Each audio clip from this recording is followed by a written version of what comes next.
Are you hoping to put a face on the country of Iraq that people just tend to see Saddam Hussein's face? Exactly. I think one of the most touching things for me was reading the portraits of grief in the New York Times in the days and months after September 11th that showed us the very human face of those who were lost on September 11th.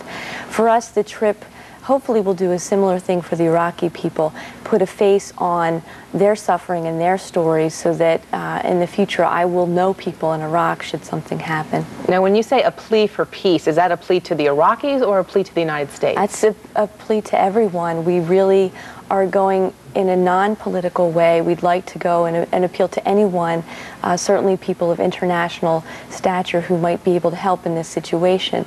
It seems to me that the average American and the average person around the world really doesn't want war. None of us do.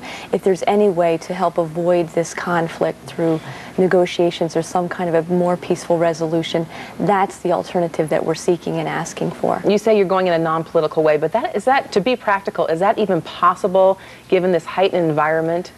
You're exactly right about that. Certainly our trip may be viewed by some as political, but that's why our focus will remain on families there, that we are not politicians, we're not weapons experts, we are family members, and as such, that's who we want to be with in Iraq. And you say people won't see it. That I have to tell you, we're getting some email already from people who are writing in saying these people should just stay in the U.S. The money they're spending to go to Iraq, they should spend to help victims of violence right here in the United States.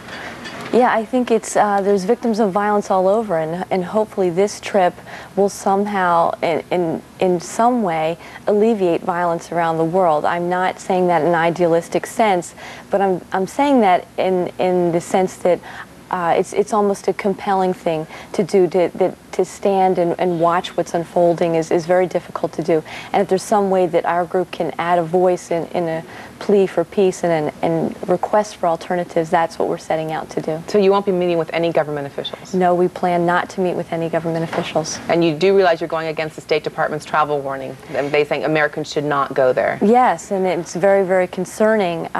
There's concerning even on a broader scale that there's so many places in the world right now that Americans cannot travel to because of this threat of violence and just random violence. That's very, very concerning. 10 years ago, it didn't seem to be that way. So I think that's something really for all Americans to think about around the world. What is the sentiment that is unfolding in the months to come?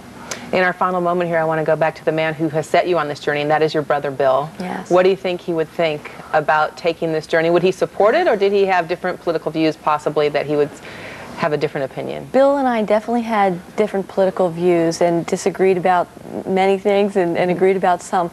But bottom line is Bill has always been supportive of me and thinking and me doing what I thought was the right thing to do. So although we may have disagreed, I think my family especially has been very clear that if you feel in your conscience and in your heart this is the right thing to do, that they would be behind it and supportive of that. And in my own way, this is a way to remember my brother and to honor his memory. And certainly no matter where you travel, he is with you. He sure is. Colleen Kelly, thanks for stopping by. Safe travels. Thank you.